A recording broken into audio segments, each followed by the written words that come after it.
American રાષ્ટ્રપતિ Donald ટ્રમ્પે white હાઉસમાં વિશ્વની અગ્રણી ટેક કંપનીઓના સીઈઓ સાથે ભવ્ય ડિનરનું આયોજન કર્યું, જેમાં ગૂગલના સુંદર પિચાઈ, માઇક્રોસોફ્ટના સત્ય નડેલા, એપલના ટિમ કુક અને મેટાના માર્ક ઝકરબર્ગ સહિતના અનેક દિગ્ગજો હાજર હતા. પરંતુ આ હાઈ આઈક્યુ ગ્રુપના ટેબલ પર એક વ્યક્તિ ગેરહાજર હતી, જે છે એલન મસ્ક. એક સમય ટ્રમ્પના નજીકના સાથી રહેલા મસ્કને આ ખાસ યાદીમાં સ્થાન ન અપાયું, જેના જોરે ટ્રમ્પે આખી ચૂંટણી લડી એ મસ્કને જ ટ્રમ્પ હવે ભૂલી ગયા હોય એવું લાગે છે. ટ્રમ્પે ટેબલ પર બેઠેલા નેતાઓને વિશ્વના સૌથી ઝડપી માઇન્ડ ગણાવીને કહ્યું કે આ ટીમ બિઝનેસ અને નવીનતાની દુનિયામાં ક્રાંતિ લાવી રહી છે. તેમની બાજુમાં બેઠેલા બિલ ગેટ્સ અને ઝકરબર્ગે પણ હસીને સંમતિ દર્શાવી. એક તરફ જ્યારે અમેરિકા ભારત પર ટેરિફ લગાવી રહ્યું છે, ત્યારે બીજી તરફ ભારતીય મૂળના સીઈઓ પર ટ્રમ્પ જાણે કે વાલ વરસાવી રહ્યા છે.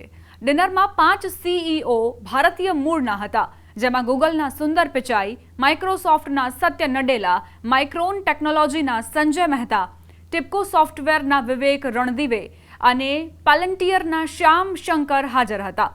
સુંદર પિચાઈએ આ પ્રસંગે કહ્યું, એઆઈનો યુગ આપણા જીવનની સૌથી મોટી પરિવર્તનશીલ ક્ષણ છે.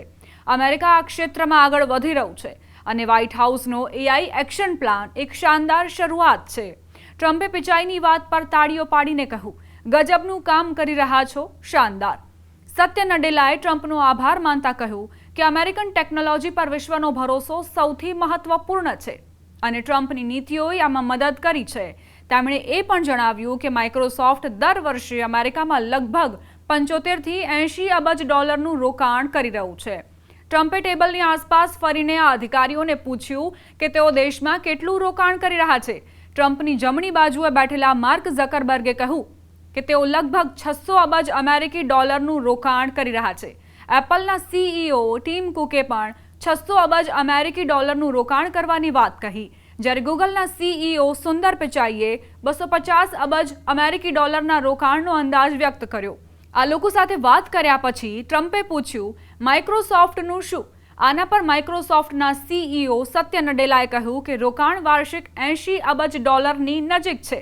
ટ્રમ્પે આ રકમ સાંભળીને કહ્યું, ખૂબ સારું. ટ્રમ્પના આ સ્પેશિયલ ગેસ્ટમાં ટ્રમ્પના નજીક રહેલા એલન મસ્કનો સમાવેશ નહોતો. આ વર્ષની શરૂઆતમાં મસ્ક અને ટ્રમ્પ વચ્ચે એક નવા વિધેયકને લઈને વિવાદ થયો હતો અને બંનેએ જાહેરમાં એકબીજા પર તીખી ટિપ્પણીઓ કરી હતી.